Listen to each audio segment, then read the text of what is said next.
Se você quer saber como determinar o trabalho realizado pela força elétrica, essa aula foi feita especialmente para você. Eu me chamo Tiago e bem-vindos à aula do Bruce.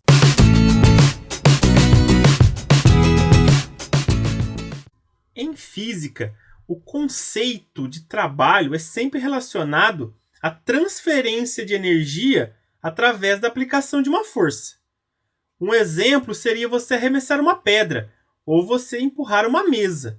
No caso, quando você empurra uma mesa, através da aplicação da força, você está transferindo energia para a mesa. Tanto é que ela adquire mais energia cinética. E a mesma coisa acontece com a força elétrica. Ela pode realizar trabalho também. Imagina que você tem lá uma carga positiva e você coloca uma outra carga positiva próxima dela. O que vai acontecer?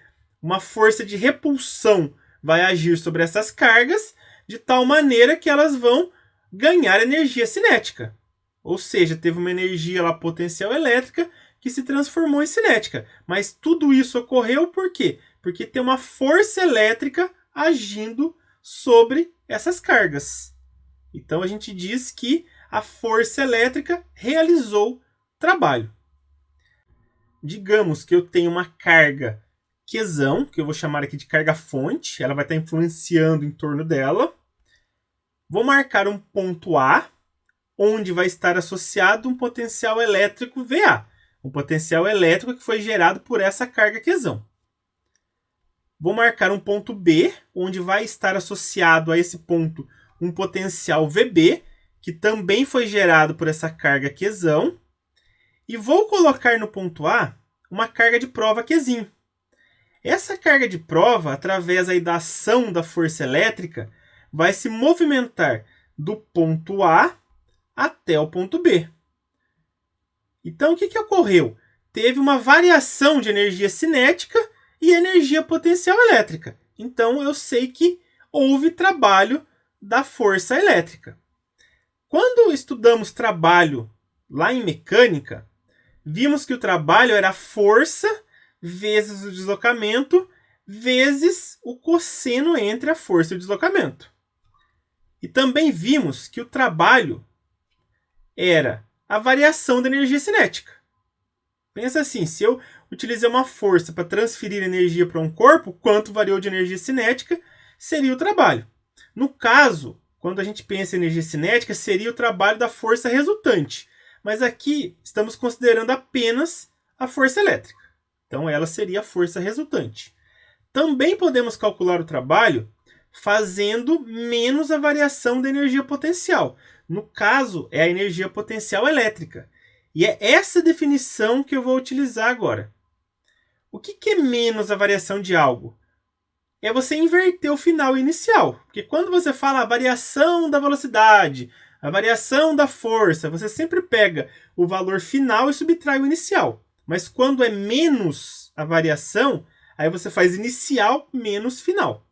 Então, no caso, seria a energia que a carga tinha no ponto A, que é o inicial, menos a energia que a carga tem no ponto B, que é o final.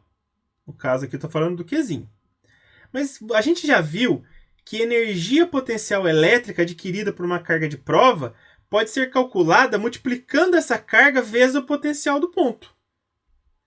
Então, por exemplo, a energia que a carga tem no ponto A, ou tinha no ponto A, é a carga de prova vezes o potencial naquele ponto, que eu vou chamar de VA.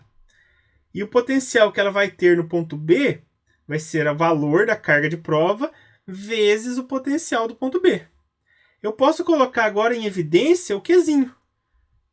Então, vai ficar Qzinho que multiplica VA menos VB, entre parênteses.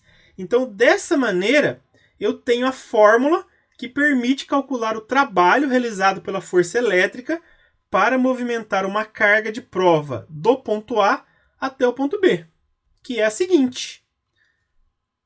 O tal aqui, que é uma letra grega, né, de A até B, é o trabalho realizado para movimentar essa carga de A até B, que é medido em joule. Qzinho é a carga de prova que vai ser movimentada de A até B, que é medida em coulomb. VA é o potencial no ponto A, que é medido em volt. Lembra que esse potencial é o inicial. Tá bom? Então, o inicial que é o VA. E o VB é o potencial no ponto B, que é o potencial final, que é onde a carga foi parar. Então, dessa maneira, a gente consegue calcular aí o trabalho realizado pela força elétrica.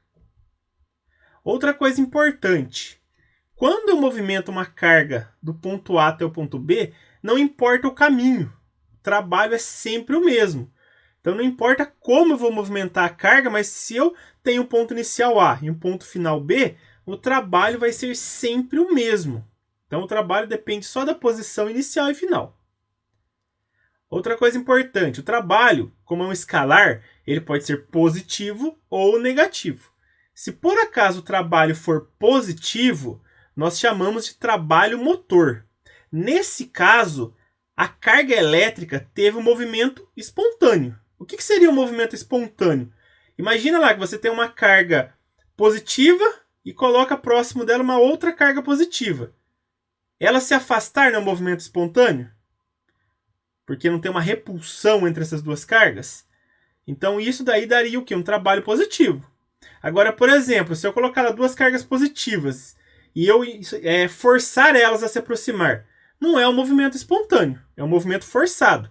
Então, nesse caso, o trabalho vai ser negativo. E aí a carga vai se movimentar de forma forçada. Vamos pensar agora o seguinte.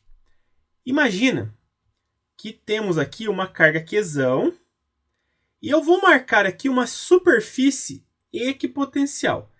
Lembrem que superfície equipotencial é uma região onde o potencial elétrico é o mesmo. Se vocês perceberem, essa circunferência aqui tem um raio que vai ser a distância da borda até a carga Qzão. Então a distância a qualquer ponto até a carga Qzão é sempre a mesma. Por isso que é uma superfície equipotencial. Potencial igual. Aí eu vou marcar um ponto A. E a esse ponto A a gente tem um potencial VA. Vou marcar um ponto B. E a esse ponto está associado um potencial VB. Se por acaso eu pegar uma carga Qzinho, colocar no ponto A, e movimentar essa carga até o ponto B, qual que vai ser o trabalho da força elétrica? Vamos pensar. Como o VA é igual ao VB, já que eles estão na mesma superfície equipotencial, então na hora de calcular o trabalho, e eu for fazer aqui VA menos VB, vai dar zero. Por que zero? Porque os dois valores são iguais, já que o potencial em A e em B tem o mesmo valor. Então ficaria a carga vezes zero. E a carga vezes zero dá zero. Então toda vez que você movimentar uma carga elétrica por uma superfície equipotencial, a força elétrica não realiza trabalho, já que o potencial elétrico não muda, não teve diferença de potencial. Agora vamos fazer aqui um exemplo para fortalecer o que a gente já viu. Olha só.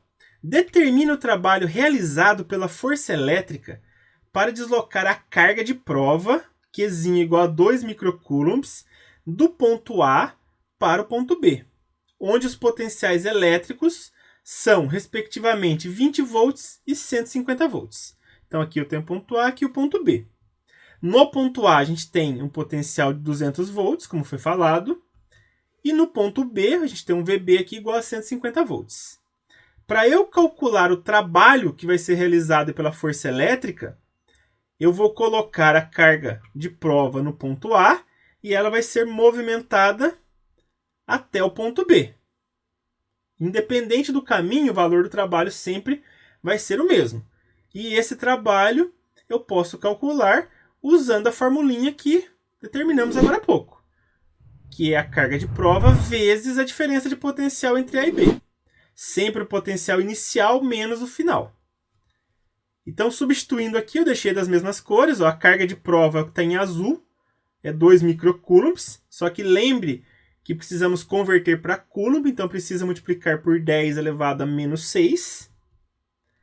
Aí, em vermelho, é o potencial do ponto A, que é 200 volts. E em verde, é o potencial do ponto B, que é 150 volts.